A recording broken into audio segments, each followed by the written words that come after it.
In this video, we're going to jump into SPAD.next, we're going to upgrade to the alpha channel, and then we're going to go ahead and install the LVAR bridge.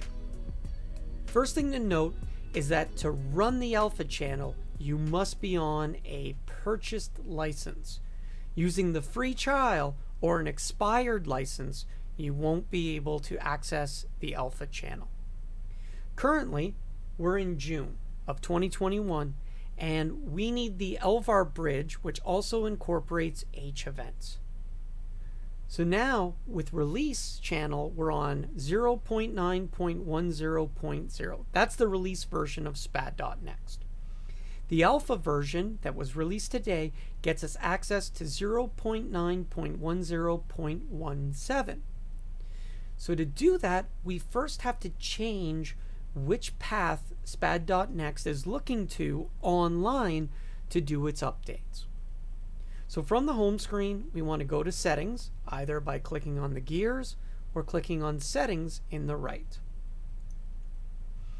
Then we're going to go to application settings, we're going to go to expert, and here is where we find the update channel. Click on the drop down, we're going to switch to the alpha channel. Now that we've done that, we go ahead and we close SPAD.next, and now we launch it again.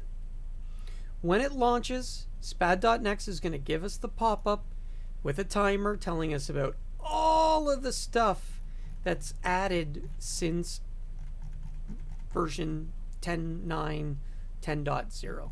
So we definitely want all of these fixes, features, and functionality.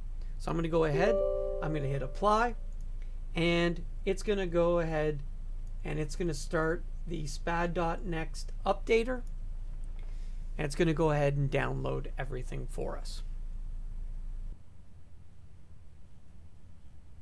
Once it completes, you close the updater and you go ahead and relaunch SPAD.next. When it comes up, you are going to be prompted with understanding and accepting. This is an alpha. There will be bugs. There will be things that you find. And something may not work as expected. Something might be broken. Something might have changed from the way it worked before. By clicking this button, you understand that. But also recognize that even if you stay on the release channel, there's a good chance that when this version moves through beta and into general release, these are all things that would have changed and you'd have to change anyway. Now, also keep in mind, every time you launch the alpha, if there is a prompt for an update, you really do need to take it and you need to update. If you skip updates, there's also a good chance that in between profiles will be broken and they won't move forward if I was to jump or miss ones in between. So I understand this, so I'm going to go ahead and I'm accepting the risk. So right away, now we're on 09.10.17. We're on the current alpha, and now we're going to be able to go ahead and install the LVAR bridge. Now, of course, you want to make sure Microsoft Flight Sim is not running, and then you've launched SPAD.next, and we see that we are on 9.10.17.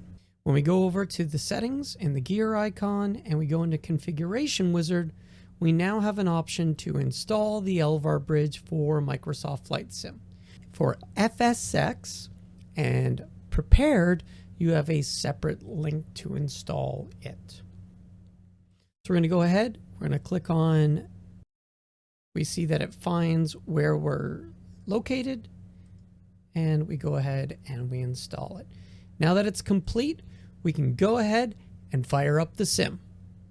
We've jumped into the sim and we're here at CYOW Roman Designs, and we're looking at the GTN 750 from Real Sim Gear. What we wanted to focus on is with the LVAR bridge, we also get access to H events. So as you can see here, we're now also able to fire off all of those G1000 commands from our knob and controllers, just like we could with the older sims. So there you have it. That part is easy. Now let's get into a little bit more about the LVARs. So on the plus key, you've got your data monitor and you have your event monitor. So when the event monitor is running, and some events are really noisy, so we'll just clear them out. So obviously when we send those events, like things we want to find out in the sim, if we were to come in and we were to flick a knob, that's how we can find sim events and see what was sent. We have that similar capability with the data monitor. You can add individual data values, so you can go hunt for them, including LVARs. But if you hit the add LVAR, it adds all LVAR as the little pop-up tells you. So it's going to go ahead and it's going to pull in all the LVARs. So these are the variables that we wouldn't have access to if it wasn't for the bridge. And so this is where you're going to find all the extra things like master caution warning and active and blinking lights. So we want to blink lights. Or if we want to know what menu a specific PFD or MFD is on. But then when we get into things like working title CJ4, when we get into the Aerosoft CRJ or even fly-by-wire, you'll see tons more of these fill in, because those simulations, when they load in, upload all these variables that are specific to that aircraft. And that's what we need the LVAR bridge for, is to get access to those so we can map data and control that data.